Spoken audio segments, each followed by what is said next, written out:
Hi everyone, so I'm today in Hamilton, just south of Glasgow, at the new Palace grounds, Fastned chargers.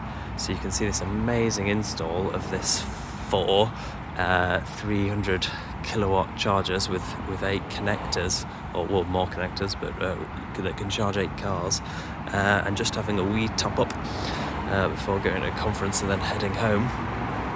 And the cone is charging this morning.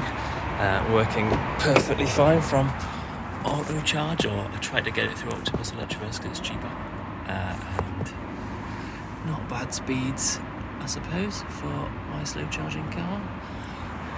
Great stuff.